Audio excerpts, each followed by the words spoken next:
Señoras y señores, muy buenas noches, bienvenidos a Somos Nosotros. Bueno, han pasado ya 7 días, ha pasado una semana de la decisión del presidente Alberto Fernández de extremar los controles de cambios, de extremar el cepo cambiario. Y como no podía ser de otra manera, la realidad es que se agravó la crisis de confianza sobre el sector financiero de la Argentina, sobre el futuro de las empresas. Se agravó además también la desconfianza en la palabra del gobierno. Y bueno, hemos visto, por supuesto, en las últimas horas un derrumbe muy dramático de los precios, sobre todo de las acciones argentinas en el exterior. Las medidas del gobierno golpearon particularmente a YPF, que es una compañía que necesita permanente inversión, permanente capital. Hemos tenido caídas entre 20 y 25% en el valor de los bonos y de las acciones argentinas desde que se reestructuró la deuda. Y bueno, tal vez lo más penoso, en algún punto grave, es que reapareció otra vez en la Argentina esta sensación en la calle de que puede pasar cualquier cosa. Resulta que se reactivó y se profundizó el pedido de turnos en los bancos, de ahorristas que se presentan en caja a cobrar dólares que tienen en los depósitos en caja de ahorro, también en caja de seguridad. Los argentinos están otra vez preocupados por el futuro de sus ahorros. Una preocupación, en principio, completamente infundada. Si uno escucha a los economistas más creíbles, incluso opositores al actual gobierno, e incluso si se miran los datos oficiales de las reservas intocables del Banco Central, que son los dólares de los depositantes, los dólares que los bancos tienen obligación de dejar en el Banco Central, el sistema tiene una liquidez muy equilibrada, sobran dólares en los tesoros de los bancos, también, insisto, en esas reservas intocables que tienen que guardar los bancos en el Banco Central, pero mucha gente no cree en nada.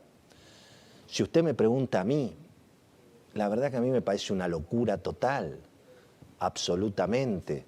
Incluso los analistas políticos advierten que, bueno, si el gobierno en todo caso fuera contra los ahorros de la gente, se tiraría finalmente, se pegaría un tiro en el pie, pondría en peligro la situación institucional, el proyecto político, obviamente, que tiene el sector más identificado con el gobierno, que es el que se referencia en Cristina Kirchner. Pero la verdad que mucha gente va igual. Yo insisto, me preguntan, Willy, ¿puede pasar algo con los depósitos? La verdad que no, la verdad que espero que no. Los argentinos, el sistema financiero argentino ha aprendido naturalmente de la historia reciente. Pero aquí se ha generado una ola de desconfianza no solamente en la situación estructural macroeconómica, sino en la capacidad política del gobierno y del propio presidente Alberto Fernández para enfrentar esta situación, para pegar un volantazo y para recomponer la confianza en materia financiera, en materia económica y en materia política, que evidentemente está golpeado. Obviamente, aquí hay también una realidad, que es la tecnología y las redes sociales. Y esto está jugando un rol también muy importante, porque más allá de lo que los economistas, los periodistas, los especialistas puedan decir en la televisión, en la radio, en los diarios, el fenómeno de las redes sociales permite que cientos de especialistas, con muy buena información, con buenas intenciones, algunos con malas intenciones, bueno, presenten sus análisis en las redes sociales, trascienden además las reuniones por Zoom, donde hay o funcionarios del gobierno, allegados al gobierno. Durante la administración Macri hay que decir también que cuando al presidente Macri le tocó enfrentar las tensiones financieras a partir de marzo de 2018, también apareció un activismo muy fuerte en las redes sociales, en este caso de militantes políticos o eventualmente, bueno, gente que no le gusta el estilo del gobierno y que supone que contribuye en alguna medida a la inestabilidad, alentando todo tipo de rumores terroríficos sobre lo que puede pasar con los ahorros de los argentinos y demás cuestiones. Por eso es muy importante que el presidente, que el equipo económico salgan inmediatamente a clarificar esta situación. Hoy un allegado al presidente del Banco Central me dice, pero Willy, ¿qué? ¿Tenemos que salir a aclarar lo obvio? ¿Que no vamos a ir contra la propiedad privada? Y lo que pasa es que la propiedad privada está medio cascoteada últimamente, ¿no? Si uno mira la respuesta del oficialismo frente a la toma de terrenos, la determinación de seguir aumentando incluso hasta niveles confiscatorios los impuestos. Eso en definitiva es un ataque a la propiedad privada. Piensen ustedes que los impuestos al patrimonio en la Argentina pueden quedar en un promedio de 5% al año si la ley que se está tratando del aporte solidario y obligatorio por única vez, como todo el mundo cree, no va a ser por única vez. Fíjense que incluso en el caso del dólar, el impuestazo no tiene antecedentes. El dólar hoy cerró prácticamente en 145 pesos, en el mercado libre, más o menos. Ahora, de esos 140, 145 pesos, la verdad que el Estado, bueno, contribuye con 50 o con 60, porque el dólar debería valer 80, 90 pesos, pero el Estado le pone el impuesto país y la retención del impuesto a las ganancias. Es decir, el Estado hace con el dólar lo mismo que hace con el agua mineral. Le pone 50% de impuestos. Y bueno, eso naturalmente genera más pobreza, genera devaluación. El que devalúa es el Estado, es el que aumenta los impuestos. Y eso obviamente va sobre la carga del sector privado, va sobre las rentabilidades. Este fin, digamos, en estos días circuló incluso por las redes sociales, tomando el caso de este maravilloso tenista argentino, el Peque Schwartzman, no por el caso de él, porque no se trata y además nadie sabe cuál es su situación ni interesa su situación fiscal, pero un economista tomó ese caso para explicar lo que le pasa a un argentino que genera dólares.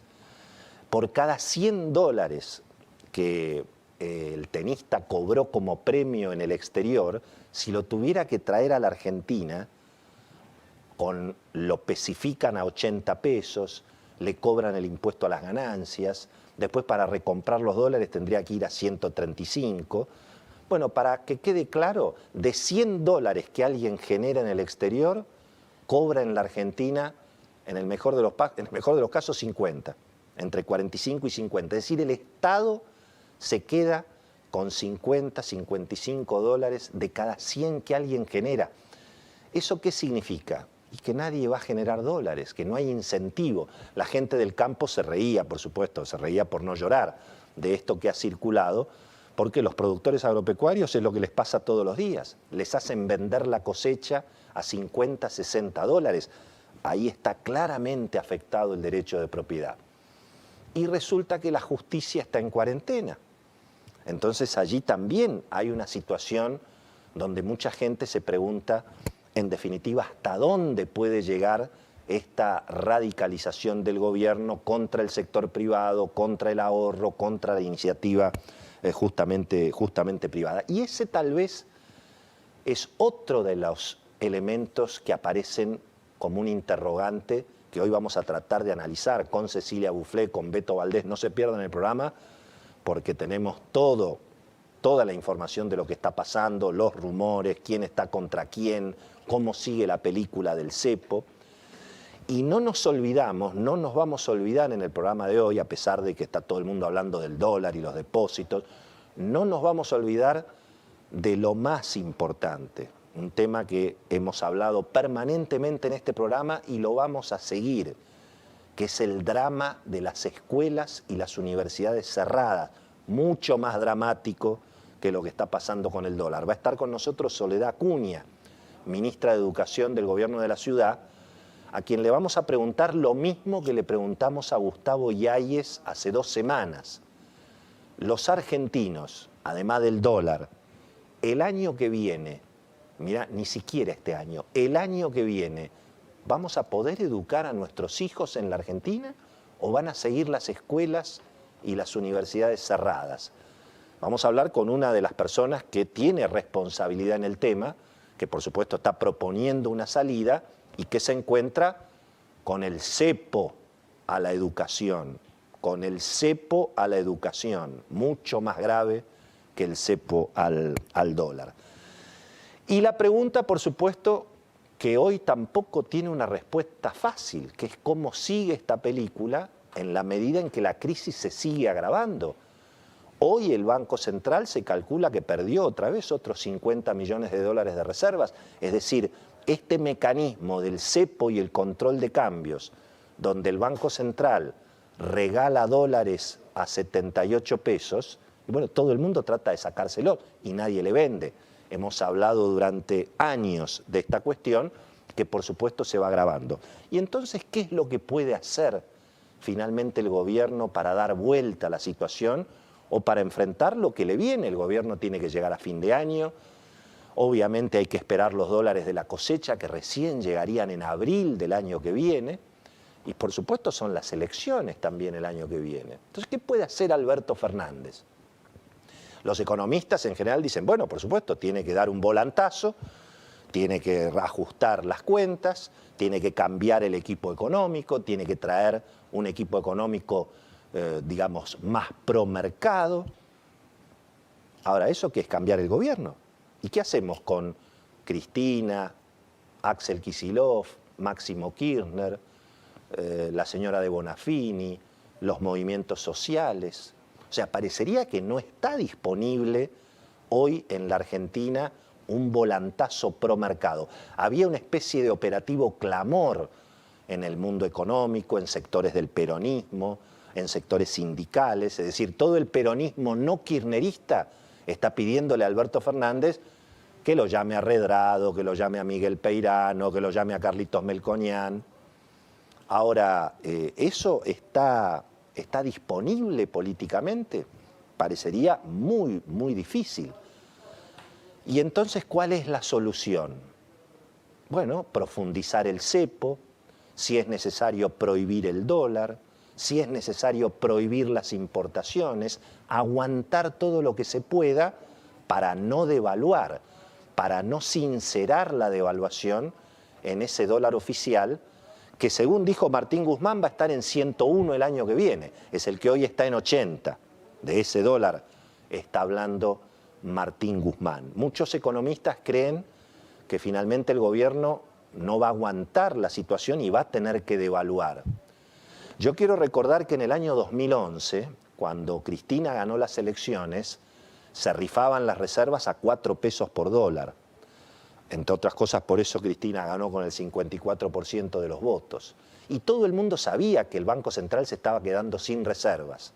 Y en general los economistas y los periodistas discutíamos, bueno, va a venir un desdoblamiento cambiario, va a venir un acuerdo con el fondo. A nadie se le ocurrió que Cristina, una vez que ganó las elecciones, estableció el cepo. Eso no estaba en los planes. Por eso, claro, en la medida en que la situación se sigue agravando y si el gobierno sigue cerrando el cepo, la actividad económica se va a ir paralizando cada vez más, como empieza a pasar ahora. No hay precio para reponer los productos que se venden y tienen componentes importados. Hay que intervenir cada vez más en las rentabilidades de las empresas, de las familias. Y naturalmente el escenario se va complicando cada vez más. Tal vez lo más importante a entender de por qué finalmente el presidente Alberto Fernández optó por el supercepo en lugar de liberar un poco, aunque sea el mercado, para el turismo y para el ahorro. Y eso tiene que ver con que la señal que se está emitiendo es que no hay ninguna voluntad y no hay ninguna determinación a bajar la emisión monetaria, a bajar el déficit fiscal. Se viene un año electoral, va a haber que seguir asistiendo a la provincia de Buenos Aires, se anuncia otra vez un jubileo precisamente para que se puedan inscribir jubilados que no han aportado y que vayan a cobrar, es decir, un festival de gasto público que va a haber que seguir bancando con emisión monetaria. Entonces todo eso genera inflación, genera brecha, genera por supuesto una afectación a la propiedad privada, y contra eso, ¿qué propone el gobierno? Cepo, controles de cambios, controles de precios, y un escenario en el cual, bueno, algunos argentinos retoman esta cuestión tan complicada para el país de pensar que en la Argentina económica cualquier cosa puede pasar. Vamos a empezar el programa